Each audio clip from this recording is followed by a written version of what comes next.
पी के मोर बलमुआ अखिया लाल करेला। गांजा पी के मोर बलमुआ अखिया लाल करेला। लाल करेला ये सखी लाल करेला। लाल करेला ये सखी लाल करेला। रात में से जिया प हमरो बुरा हाल करेला। गांजा पी के मोर बलमुआ अखिया लाल करेला।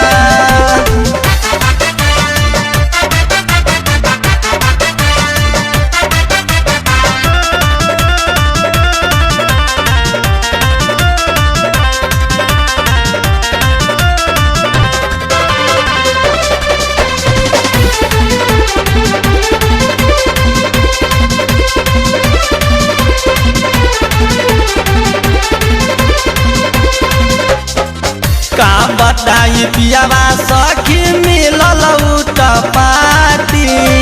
छतिया से छतिया सटाई ओठ लेला काटी। का बताई पियावा सखी मिलल पाती। छतिया से छतिया सटाई ओठ लेला काटी। चाल करेला ये सखी चाल करेला।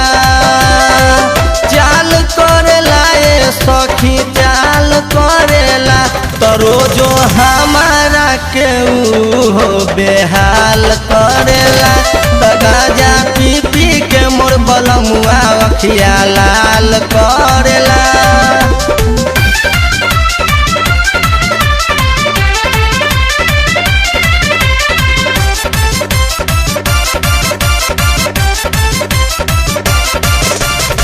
नाता में मतल होके करे हरदम जंग हो। बूझ के चिलम मुट्ठी धरे अंग अंग हो। नाता में मतल होके करे हरदम जंग हो। बूझ के चिलम मुट्ठी धरे अंग अंग हो।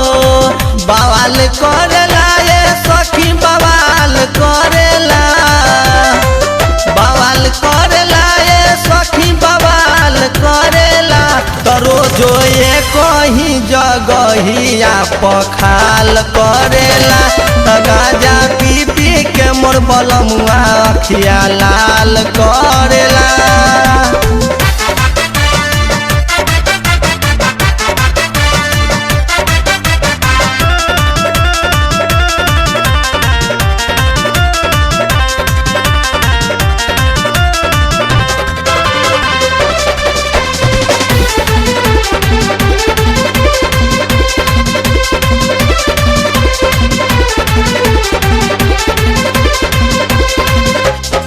मोती लाल मोती पिया बारे नासाबाज हो।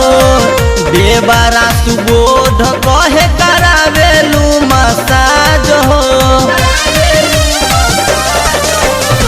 मोती लाल मोती पिया बारे नासाबाज हो।